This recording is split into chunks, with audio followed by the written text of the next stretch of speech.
Welcome to Lost Relation Chronicles. The lawyer regarded me with sympathy. He's built a strong case, she said. Becoming a stay-at-home dad and taking on all childcare responsibilities paints a clear picture of him as the primary caregiver. I felt the room start to spin. This was more than just a divorce. It was a calculated assault on me. Now, let me set the scene. Imagine me, Kathy, stepping into the hospital on my first day as the new nurse manager. Not just a regular nurse anymore. Nope, I was a manager. I had that shiny badge, and I felt incredibly proud of myself. All those years of blood, sweat, and late-night study sessions had finally paid off. But let's be honest, I wasn't the only one who helped us get here. Sacrifices played a huge role in this success. He worked tirelessly to make it happen. We had been together for 8 years and married for 6, with our 2-year-old daughter, Gina, a little bundle of energy who keeps us on our toes. Ben would put in long hours, take on extra shifts, and even pick up freelance jobs to cover my tuition and keep our bills in check. There were times he came home so worn out that he'd fall asleep mid-conversation, yet he always ensured I had everything I needed. I needed to chase my dreams, and he made sure we had everything we needed. So, when I landed this job, it felt like I was finally standing tall, head held high. Sure, there was more money, but there was also more respect. I was now the nurse manager, leading an entire team, and the best part was meeting new people, which changed things for me in ways I hadn't anticipated. My new friends were fierce, unapologetic, and so different from what I was used to. They had this feminist vibe that made me rethink a lot of things I had never questioned before. During our lunch breaks, we'd chat over overpriced salads and fancy lattes. I can still remember one of them, Dana, looking me straight in the eye and asking, "Kathy, when do you get to live for you?" I laughed, but it wasn't a genuine laugh. It was more of a nervous chuckle because deep down, her question struck a chord. I've always been the supportive wife. Ben was the provider, the steady one, while I felt like I was just along for the ride. Don't get me wrong, I love him, but I realized I had been living in his shadow for far too long. Watching him with Gina, singing off-key lullabies and making her giggle, melts my heart every time. But lately, something feels off. I'm starting to wonder if I've just become too comfortable. Have I always been okay with him taking charge while I played the supportive role? Then there's this new sense of independence that I can't ignore. My friends talk about equality and standing up for yourself, and it's like a switch has flipped in my brain. Why did I never question our roles before? Why is it my responsibility to make sure he always feels secure and in control? The more I step into this new role at work, the more I feel like I'm evolving. I'm gaining confidence, making decisions, and speaking up, and it feels incredible. But with that comes a strange sense of dissatisfaction. I know it sounds harsh, but I'm beginning to feel like our marriage dynamics are outdated. My friends call it internalized patriarchy, whatever that means. But they have a point. Ben hasn't really noticed this shift in me, or maybe he has, but we haven't talked about it. We're still tag-teaming late-night feedings and trading off diaper duty, but there's an unspoken tension now. It's as if I'm carrying this secret desire for change, yet I'm unsure how to bring it up without everything blowing up in my face. Now let's check the story from Ben's side. It all came out of nowhere. One minute, Kathy was excited about her new job, buzzing with stories about her coworkers and the hospital, and the next, she dropped this bombshell on me. I was sitting at the kitchen table, half focused on feeding Gina her mashed bananas when Kathy waltzed in and said, "We need to talk." And not just any kind of talk, it was one of those conversations. In this weirdly upbeat tone, she told me she had a radical idea. Radical, she said, as if that was supposed to make me feel better. Then she laid it all out. She wanted me to quit my job and become a stay-at-home dad. Just like that. Apparently, now that she was almost making as much as I do, it made sense for me to step back and let her take the reins. I remember staring at her, thinking she had to be joking. But no, she was dead serious. As if that wasn't enough, she kept going. She wanted to make our household more woman-centric. Woman-centric? I didn't even know what that meant, but I didn't like the sound of it. Then she hit me with the kicker. She wanted us to change our family name back to her maiden name. I sat there, trying to process this mountain of new information, while she was already moving on to discussing how she should be the final authority on all family decisions. I felt blindsided, completely gutted. I mean, I've worked my butt off for this family. I've always seen my role as the provider and protector. Quitting my job to become a stay-at-home dad? Don't get me wrong, I love Gina. She's my whole world. But leaving my job, my career, the stability I've built for us, it felt like she was asking me to give up everything. I'd worked for everything I thought made me a good husband and father, and the idea that she should have the final say in everything, it was just beyond comprehension. I asked her where this was coming from, and she started talking about how her friends at work had opened her eyes. They had shown her there was a different way for us to live, a more progressive way. It felt like she was saying our marriage, the life we built, wasn't good enough anymore. Like I wasn't good enough. Kathy, I've given everything for this family, I told her. But she didn't even flinch. She brushed it off and kept pushing, insisting it was about evolving our roles and embracing something new. New? I didn't ask for new. Our old life worked just fine, didn't it? Or at least, I thought it did. She kept insisting this would give me a break, like she was doing me a favor, but it didn't feel like a favor at all. It felt like a slap in the face. I'd be lying if I said I didn't feel emasculated. It's not about being macho or whatever. It's about feeling like I still have a place and a purpose. Her words made me feel like I was just an accessory she could rearrange as she pleased. By the end of it, I was stunned. I couldn't even respond properly. She was so confident, so sure of herself, while I just sat there, reeling when she walked off. I sat there with Gina, still feeding her mashed bananas, feeling like my whole world had turned upside down. Now let's check the story from Kathy's side. Look, I get that Ben is probably reeling from the whole conversation, but hear me out. From where I'm standing, this isn't as crazy as it sounds. Yes, I dropped a lot on him at once, but sometimes change comes at you fast, you know? For the first time, I feel like I'm becoming a new me. Ever since landing the nurse manager role, I've been experiencing this rush of confidence, like I'm finally stepping into who I was meant to be. The job isn't just a paycheck, it's fulfilling. It's independence, a chance to make a real impact, and it's introduced me to friends who are so eye-opening. I can still remember that lunch break with some of the other nurse managers, Maria and Amanda, especially. We were sitting outside, eating soggy sandwiches from the hospital cafeteria when Maria brought up how she'd rearranged her family life. Her husband stayed home with the kids now, and she ran the show. Then there's Amanda, this fierce, unapologetic advocate for women's rights. She challenges everything: marriage, gender roles, power dynamics, you name it.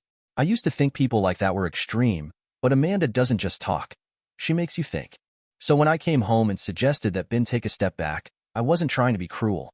I thought, finally, he'd get to rest. I've seen how tired he is coming home late from work, barely having energy for Gina or for me. And now that I'm in a position where I can support us financially, why shouldn't he take a break? Why shouldn't we rethink how we do things? I know he feels like I'm pulling the rug out from under him. I could see it in his face, the disbelief written all over it. But the way I see it, this isn't just about me. It's about our family. I thought he'd be relieved, maybe even happy, that he could focus on Gina or explore something new if he wanted to. Instead, he sat there like I just announced I was moving to the moon. Okay, yes, I'll admit that maybe the whole woman-centric household idea sounded a bit bold, but why not? Why shouldn't women get to be in charge for once? After centuries of being expected to follow, shouldn't we get to lead? I know it's a big shift, but I've realized how much I've changed in the past few months. The part about changing our family name back to mind. Maybe that was too much, too fast, but I'd be lying if I said I hadn't thought about it for a long time. It feels symbolic, like reclaiming something I didn't even realize I'd lost. It's not just a name. It's part of who I am, who I was before marriage. And if we're embracing a new future, why shouldn't it reflect both of us equally? I know Ben is feeling overwhelmed. When he said, "Kathy, I've given everything for this family," there was a raw, wounded edge in his voice that hit me deep. I wanted to tell him I see it. I do. I know he sacrificed so much. Late nights, skipped weekends, everything. But I've sacrificed too. We both have. I'm just trying to make sure the next chapter of our lives isn't about exhaustion and compromise. It should be about equality and balance. But of course, he couldn't see it that way. He just kept looking at me like I'd turned into a stranger. We argued, going in circles. He asked why I was pushing so hard for this, why I was so eager to change things that had worked just fine. Worked just fine?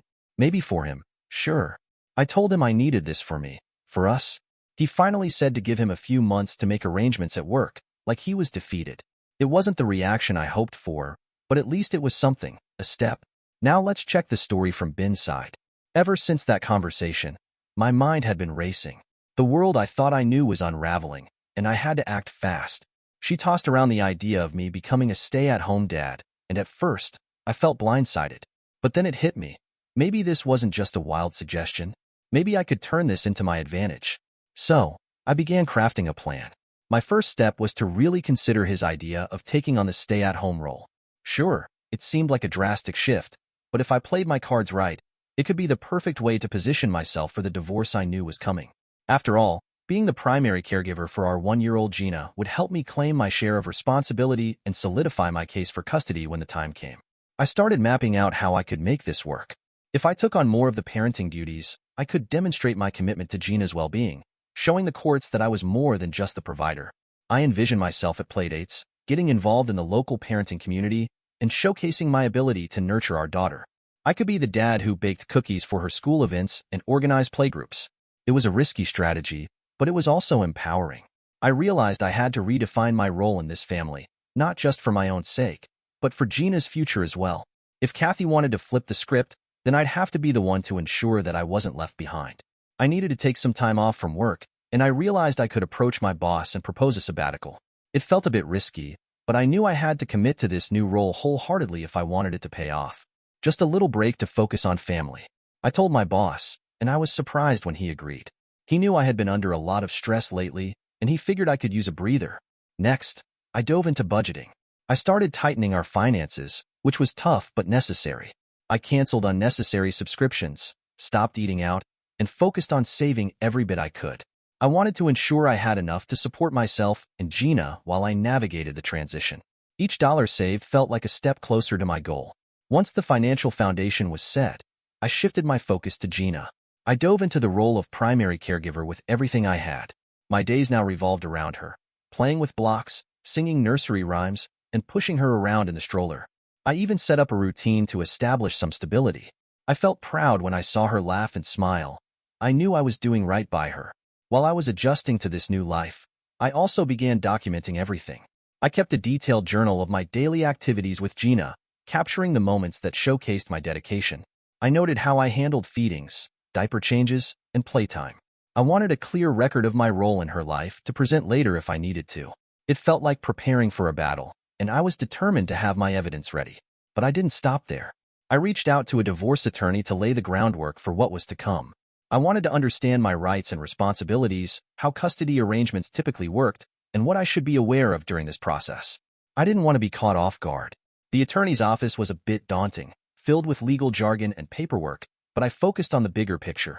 I was in the process of changing my life and taking control of my future. Every step felt like a move in the right direction.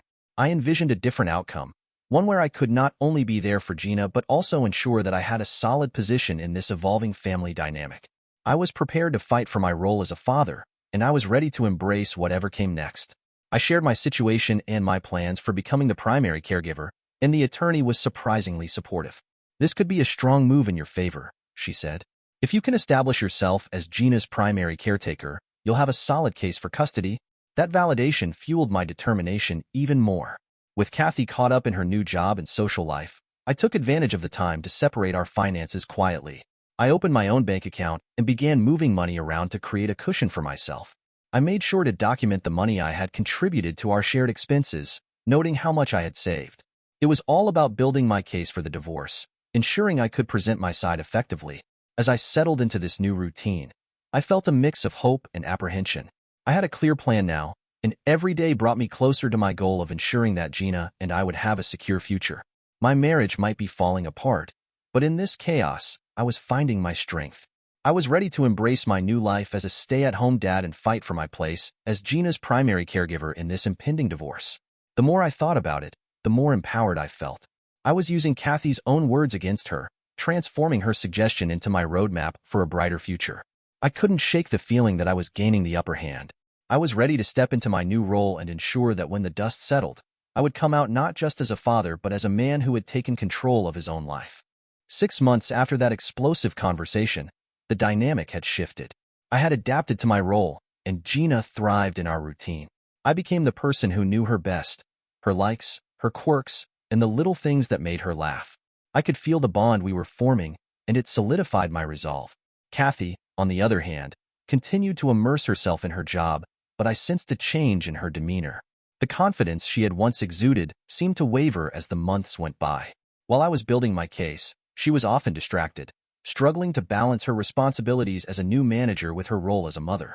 Every time I thought about the upcoming discussions regarding custody, I felt a mixture of excitement and nervousness. I knew that our relationship would never be the same, but I was ready to advocate for myself and for Gina. I was determined to not just survive this transition but to thrive, and I believed that my new role as a caregiver would prove to be my greatest asset in the fight for our future. Now let's check the story from Kathy's side. I thought things had finally started to stabilize. Sure, the distance between Ben and me had grown, but I told myself it was temporary, that we'd eventually work through our issues. But then one morning, everything came crashing down. "I'm filing for divorce," Ben announced, his voice calm, controlled, almost rehearsed. I had just finished pouring my coffee, and the mug trembled in my hand. "What?" I blinked at him, waiting for the punchline. Some hint that this was just another fight we could resolve.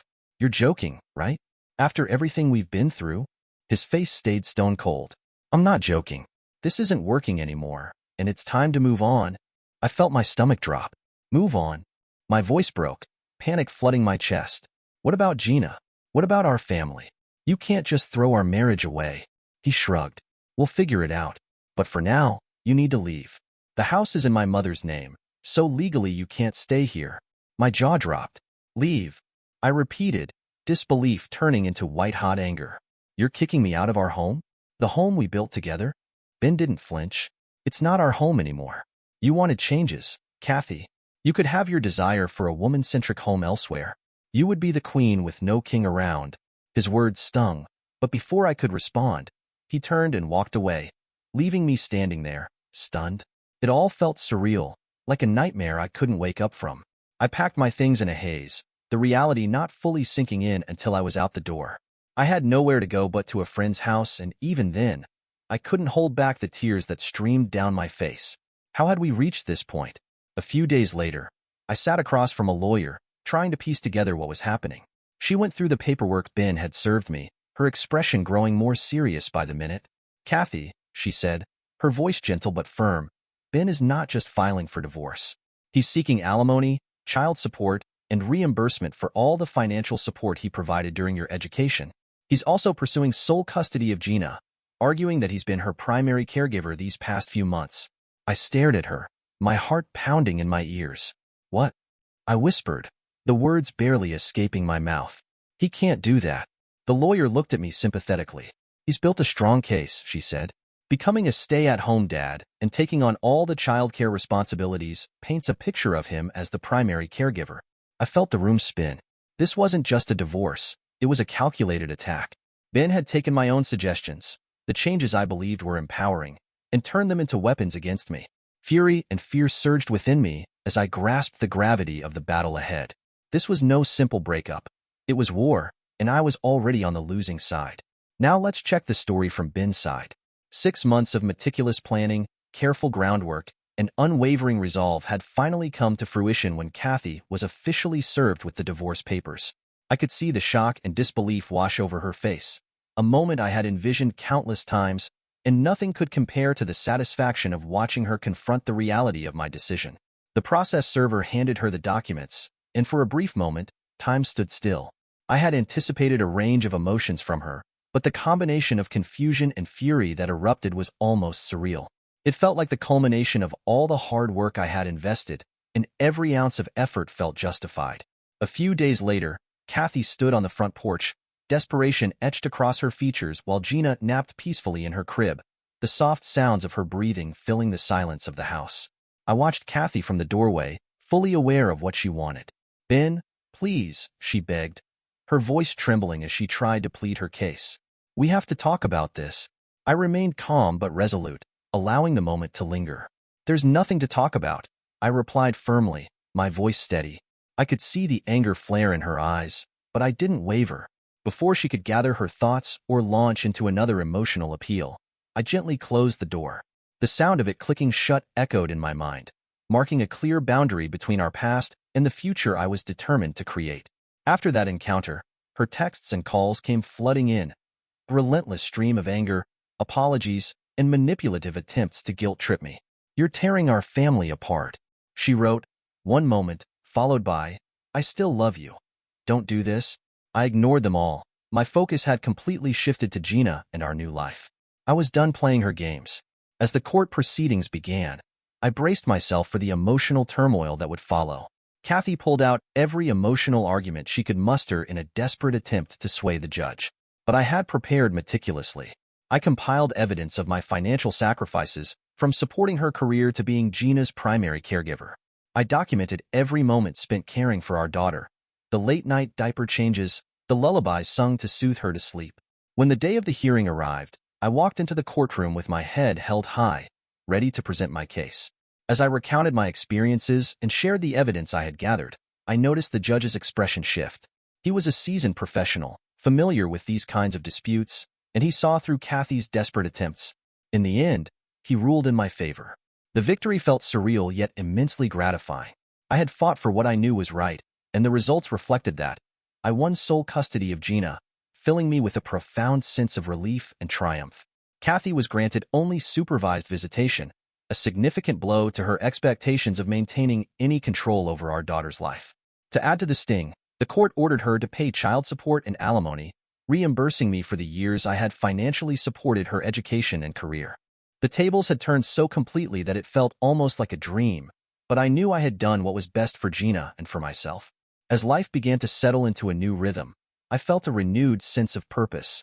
I embraced my role as a single father with determination, starting to consult from home to create a stable environment for my daughter where she could thrive. The days turned into weeks, and I found joy in the small moments, playing on the floor with Gina, teaching her new words, and watching her grow. Meanwhile, Kathy's visits became more sporadic.